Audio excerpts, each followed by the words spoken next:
خدا اے خدا الحمد لله نحمده ونستعينه ونستغفره ونؤمن به ونتوكل عليه ونعوذ بالله من شرور أنفسنا ومن سيئات أعمالنا من يهده الله فلا مضل له ومن يضلله فلا هادي له ونشهد أن لا إله إلا الله وحده لا شريك له ونشهد أن سيدنا وسندنا وشفيعنا وحبيبنا ومولانا محمدا عبده ورسوله وصلى الله عليه وعلى آله وصحبه وسلم تسليما كثيرا كثيرا. أما بعد، قال الله تبارك وتعالى في كتابه الكريم: إن الدين عند الله الإسلام. قال رسول الله صلى الله عليه وسلم: الإسلام يهدم ما كان قبله. صدق الله مولانا العلي العظيم وصدق رسوله النبي الكريم.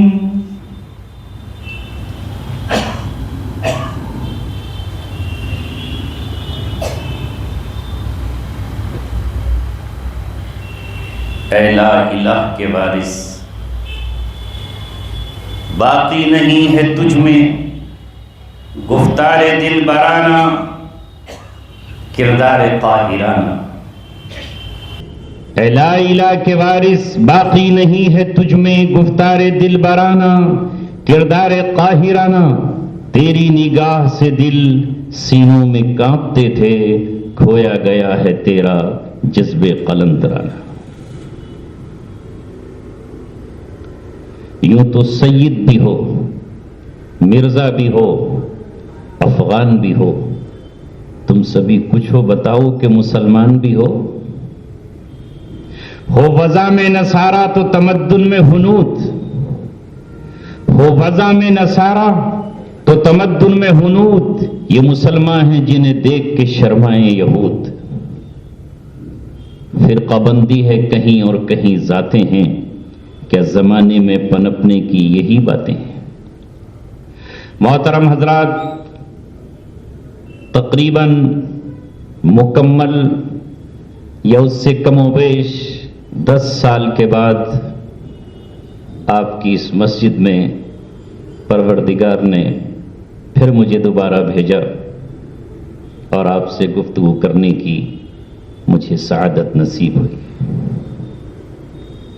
ایک طرف خوشی یہ ہے کہ میرے سامنے خاصی تعداد طالب علموں کی ہے، تو دوسری طرف افسوس یہ ہے کہ عام مسلمانوں کی تعداد ندارد ہے اور انہوں نے میرے بائیکاٹ کا اعلان ابھی تک جاری رکھا. اپنے بھی خفا مجھ سے ہیں، بیگانے بھی ناخوش.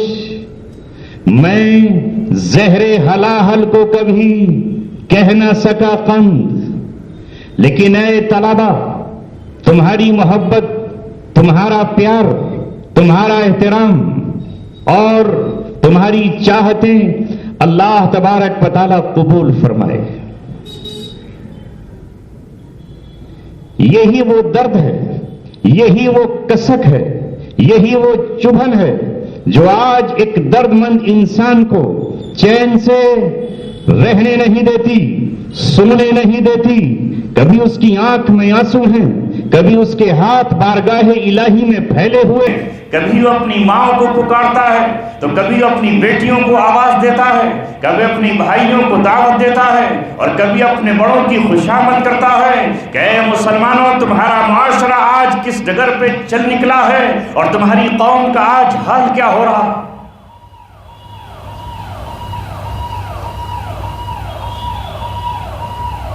میں رات کے لشکر سے اکیلا ہی لڑوں گا، سایہ بھی میرا ساتھ دینے سے انکار کرے گا۔ یہ فکر مجھے چین سے سونے نہیں دیتی، اب کون میری قوم کو بیدار کرے گا۔ اس معاشرے کو آج تباہ و برباد کر ڈالا کسی اور نے نہیں، ہم نے۔ اس معاشرے کی حالت آج ہم نے وہ بنا ڈالی ہے کہ لوگ دانتوں تلے انگلیاں دبا رہے ہیں، ہمارے سائے سے بھاگ رہے ہیں، ہماری صحبتوں سے دور ہو رہے ہیں، تجارتیں ہماری مان پڑ گئی ہیں اور کوئی ہمارا پرسان حال نہیں ہے۔ چاروں طرف ہاہاکار کا عالم ہے، مگر کبھی ہم نے سوچا ہے کہ اس کی ذمہ داری کس کے کاندھوں پر عائد ہوتی ہے؟ اس ذمہ داری اور اس بربادی اور اس تباہی کے ذمہ دار ہم ہیں۔ وہ شخص آخر کیوں نہ روئے جو اپنے نوجوانوں کو رات دن سنیما ہال کی طرف جاتے ہوا دیکھے اور وہ بانسری اور سارنگی کی آواز پر انہیں ناچتا ہوا اور تھرکتا ہوا دیکھے، جس کی بہنیں اور جس کی بیٹیاں کھلے عام سڑکوں پر بال بکھیرے ہوئے، لپسٹک لگائے ہوئے، بے پردگی کا مظاہرہ کر رہی ہو، ڈانس ہو رہا ہو، ناچ ہو رہا ہو، ایک طرف پوری دنیا غم میں ڈوبی ہوئی ہو، معصوم بچوں کو کھانے کی دنیا کے کسی کنارے پر غذا میسر نہ ہو، اور یہاں لوگ ناچ رہے ہوں، طبلے بجا رہے ہوں، ڈانس کر رہے ہوں، جسم ان کے تھرک رہے ہوں، روڈ جام ہو رہے ہوں، ایک طرف آسمان تباہی بربادی کے فیصلے کر رہا ہو اور آسمان کے ٹکڑے زمین پر گرنا چاہتے ہوں، سورج اللہ تبارک و تعالیٰ سے ہمیں جلانے کی اجازت مانگتا ہو، سمندر ہمیں ڈبونے کے لیے بے قرار ہو، زمین پھٹ جانے کے لیے اللہ تبارک و تعالیٰ کے حکم کے منتظر ہو، زلزلے آنے کو بیتاب ہو، اور ہماری قوم کا عالم یہ ہو کہ وہ اللہ تبارک و تعالیٰ کے اس پیغام کو جسے 1450 برس پہلے اللہ تبارک و تعالیٰ نے فارا کی چوٹیوں پر نازل فرمایا اور محمد صلی اللہ علیہ وسلم سے کہا کہ پوری دنیا کے اصلاح کی ذمہ داری تم پر ہے، تمہارے ماننے والوں پر ہے، تمہارے جانشینوں پر ہے، تمہارے صحابہ پر ہے، تمام دنیا کو اب بے کلی سے بچانا ہے، بے تابی سے بچانا ہے، بے قراری سے بچانا ہے، بدامنی سے بچانا ہے، خود کی قبر اور زمین پر راحت دے رہے ہیں، مجھے تحفظ و حفاظت فراہم ہے۔ اگر آپ وہ قوم اب اس خرگوش میں سو رہی ہے، غفلت کا شکار ہے اور سمجھتی ہے کہ ہم پر عذاب الہی کیوں آئے گا، وہ جانتی ہے کہ اللہ تبارک و تعالی ہم سے کیوں روٹ جائے گا، اسے پرواہ ہی نہیں ہے۔ ایسے میں ہے ننھے منھے طالب علموں، ممکن ہے کہ کچھ کو میری بات سمجھ میں نہ آئے، مگر تمہاری وساست سے، تمہاری محبت کے ذریعے، تمہارے اجتماع کے ذریعے آج اس پیغام کو اللہ تبارک و تعالی یہاں بھی سنوا رہا ہے، اور نہ جانے یہ آواز کہاں تک پہنچے گی۔ ہمارے اوپر ذمہ داری ہے کہ ہم اپنی زندگی کی سانسوں کو وقف کر دیں انسانیت کی فلاح کے لیے، کامیابی کے لیے، بھلائی کے لیے، ان کی ترقی کے لیے، ان کی ترویج کے لیے، اور دنیا میں جو کچھ برائیاں ہیں ان برائیوں کو اپنی حیثیت، اپنی استطاعت، اپنی طاقت، اپنی صلاحیت کے مطابق ہم ختم کرنے کے، روکنے کی کوشش کریں۔ یہ ذمہ داری کسی اور نے نہیں، اس خالق کائنات نے ہم پر ڈالی ہے۔ یہ ذمہ داری کسی حکمراں اور بادشاہ نے نہیں، بلکہ اللہ تبارک و تعالی نے ہمارے کاندھوں پر رکھی ہے۔ جس دن ہم نے کلمہ طیبہ لا الہ الا اللہ محمد رسول اللہ پڑھا ہے، اسی دن ہم پر ذمہ داری عائد ہو گئی ہے کہ برائی سے ہمارا کوئی کمپرومائز نہیں ہوگا، برائی سے ہماری کوئی صلح نہیں ہوگی، ظالموں سے کبھی ہمارا اتحاد نہیں ہوگا، قاتلوں کے ہم کبھی طرفدار نہیں ہوں گے۔ ہم ہمیشہ محمد صلی اللہ علیہ وسلم کے اس معاہدے کا احترام کرتے رہیں گے، اس کی پاسداری کرتے رہیں گے جو آپ نے سرزمین مکہ میں اظہار نبوت سے پہلے حلف الفضول کے نام سے کیا تھا۔ کیا تھا وہ؟ وہ یہ تھا کہ لوگوں نے اپنے قانون، اپنے دستور اور اپنے نیم اور اپنے سنویدھان بنا رکھے تھے، اور وہ یہ تھے کہ ظالم ظالم کا ساتھ دے گا، قاتل قاتل کا ساتھ دے گا، اور قبیلہ قبیلے کا ساتھ دے گا، اور اپنا خاندان اپنے خاندان کی طرفداری کرے گا، چاہے اس کا خاندان کتنے ہی ستم کر رہا ہو، کسی باہری کی مدد نہیں کی جائے گی۔ اس وقت محمد صلی اللہ علیہ وسلم ان لوگوں کے ساتھ کھڑے ہوئے جن کے نام کے ساتھ فا لگا ہوا تھا، فض لگا ہوا تھا، یہ حلف الفضول کہا جاتا تھا، اور انہوں نے گھر میں جمع ہو کر یہ کہا کہ نہیں، اس بنیاد پر ساتھ نہیں دیا جائے گا کہ یہ مکے کا رہنے والا ہے، یہ قبیلہ قریش سے تعلق رکھتا ہے، یہ ہمارے خاندان اور نسب سے اس کا ہمارا خونی رشتہ ہے، بلکہ ساتھ اس بنیاد پر دیا جائے گا کہ حق پر کون ہے، اور مخالفت اس بنیاد پر کی جائے گی کہ باطل پر کون ہے۔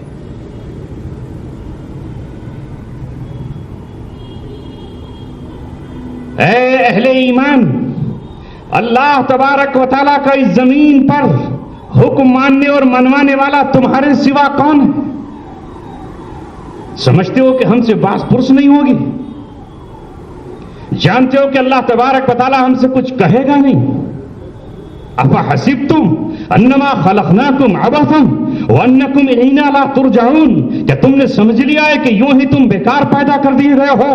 یہ پیاس کے وقت تمہیں پانی کے قطرے اور دھوپ کی چاہت میں تمہیں سورج کی روشنی اور تمہارے دلوں کو خوش کرنے کے لیے خوشبوئیں اور زبان کی لذت کے لیے تمہیں ذائقے اور سونے کو زمین اور آسمان کی چھت اور چلنے کو پیر اور بولنے کو زبان اور سننے کو کان اور دیکھنے کے لیے آنکھیں اور دھڑکتا ہوا دل اور فکر کے لیے عقل اللہ تبارک و تعالیٰ نے عطا فرمائی ہے، تو کیا ان کا تم سے سوال نہیں ہوگا؟ ان کا تم سے حساب نہیں ہوگا؟ بالکل اللہ تبارک و تعالیٰ حساب کرے گا، اس لیے وہ دن قریب ہے، وہ یوم الحساب قائم ہو کر رہے گا۔ اللہ تبارک و تعالیٰ حساب لینے والا ہے، قدم جما دیے جائیں گے، ہل نہیں سکیں گے اپنے مقام سے جب تک کہ اللہ تبارک و تعالیٰ 5 سوالوں کا ہم سے جواب نہیں لیتا، اور ہم ان کے سوالوں کے جواب نہیں دیتے۔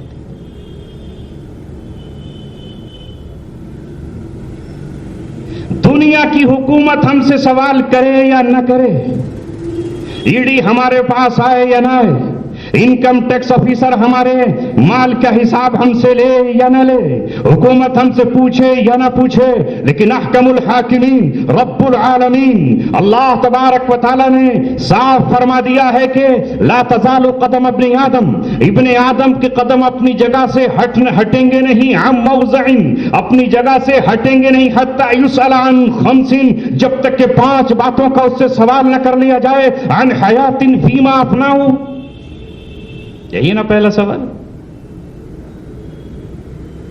یہ لائف، یہ زندگی کہاں گزاری؟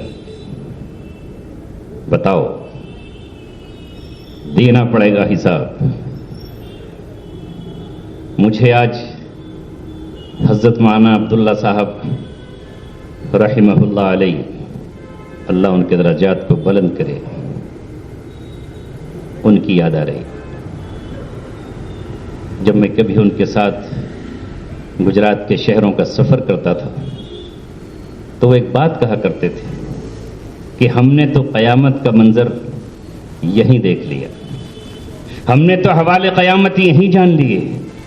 تو اس وقت میری سمجھ میں یہ بات نہیں آتی، میں سمجھا شاید زد و کوب، پٹائی، ظلم اور تشدد کو شاید بیان کر رہے ہیں، لیکن پھر رخ بدلا، حالات نے کروٹ لی، اور میں بھی اسی مقام پر پہنچ گیا جہاں کبھی مولانا پہنچے تھے۔ تو پھر مجھے مولانا کے جملے کی معنویت یاد آئی کہ ہم نے تو قیامت کے تمام مناظر یہیں دیکھ لیے۔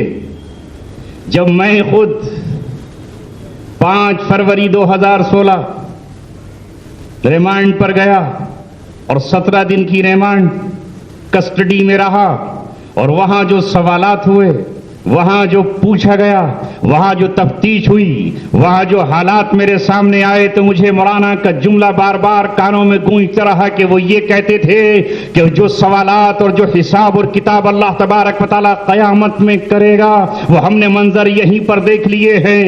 ہر چیز کا حساب دو، جواب دو۔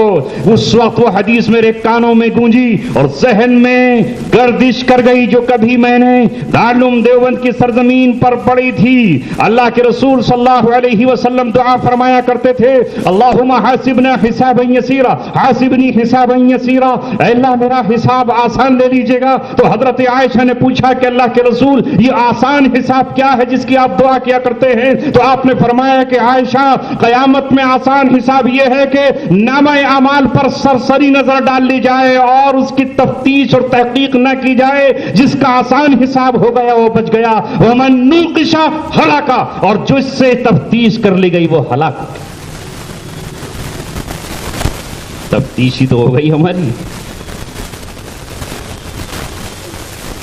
کہ 7 سال اس دنیا کی جہنم میں گزارنے پڑے۔ ہمارے غیر مسلم ساتھی جو وہاں پر ہوتے تھے وہ کہتے تھے مفتی صاحب یہ دنیا کی نرک ہے۔ کیا کہتے تھے؟ دنیا کی نرک ہے، یہ نرک کہتے ہیں جہنم۔ اور واقعی تو اگر جس کی تفتیش اللہ تبارک و تعالیٰ نے قیامت میں کر لی تو پوچھا جائے گا عن حیات فیما افناہ، تم نے زندگی کہاں گزاری؟ حساب دو، ایک ایک پل پوچھا جائے۔ وعن شباب فیما ابلاہ، جوانی کی قیمتی گھڑیاں بتاؤ کہاں پر گزاری؟ جب تیرا عالم یہ ہوتا تھا کہ زمین پہ تو چلتا تھا اور ایسا لگتا تھا کہ تو زمین کو پھاڑ ڈالے گا، اور کبھی تو سر اٹھاتا تھا تو ایسا لگتا تھا کہ ہمالیہ کی چوٹی بھی تجھ سے بلند نہیں ہے۔ اس لیے اللہ تبارک و تعالیٰ نے قرآن میں کہا وَلَا تَمْشِ فِي الْأَرْضِ مَرَحًا، اہل ایمان کو حکم دیا گیا، انسانوں کو حکم دیا گیا، پوری مانوتا کو حکم دیا گیا کہ زمین پر اکڑ کر مت چلو۔ إِنَّكَ لَن تَخْرِقَ الْأَرْضَ وَلَن تَبْلُغَ الْجِبَالَ طُولًا، تو زمین کو پھاڑ نہیں سکتا ہے اور پہاڑوں کی چوٹیوں پر کہاں جا پائے گا تو؟ اس جوانی کا حساب دو، تم نے جوانی میں کیا کیا؟ یہ ہاتھ جو اللہ تبارک و تعالیٰ نے تجھ کو دیا ہے، جوانی میں اس ہاتھ سے تو نے کیا کیا؟ ہارمونیم بجایا، سارنگی بجائی، یوٹیوب پر انگلی رکھی اور بدترین معاشرے کی بدترین فلموں کو دیکھا، بلو فلموں میں زندگی گزارتا رہا، زنا کے مناظر دیکھتا رہا، کسی نامحرم سے چیٹنگ کرتا رہا۔ اس انگلی کا حساب دے، اور اس دن اللہ تبارک و تعالیٰ گواہ بنائے گا۔ یہاں دنیا میں تو 2 گواہ بنتے ہیں یا 3-4 گواہ بن جاتے ہیں، اور اگر وہ گواہ جھوٹ بول دے تو انسان بری ہو جاتا ہے نا۔ لوگ پوچھتے ہیں صاحب باعزت بری کیسے ہو گئے؟ بے عزت بری ہونا چاہیے تھا۔ باعزت بری بھائی وہ کیسے ہو گئے؟ تو دنیاوی عدالت تو یہ ہے کہ اگر گواہی ٹوٹ جائے اور گواہ یہ کہہ دے کہ میں ان کو نہیں جانتا، گواہ یہ کہہ دے کہ میں نہیں پہچانتا، گواہ یہ کہہ دے کہ مجھ سے تو زبردست اور طاقت کی بنیاد پر یہ گواہی لکھوائی گئی ہے، گواہی ٹوٹ گئی، قاتل بھی بری ہو جائے گا۔ اس کی گواہی کا کوئی اعتبار نہیں ہے یہاں کی عزت اور بے عزتی کا۔ ومن زحزح عن النار وادخل الجنة فقد فاز، اصل کامیابی اس دن کی ہے جسے جہنم سے بچا لیا گیا اور جنت میں اس کی انٹری ہو گئی۔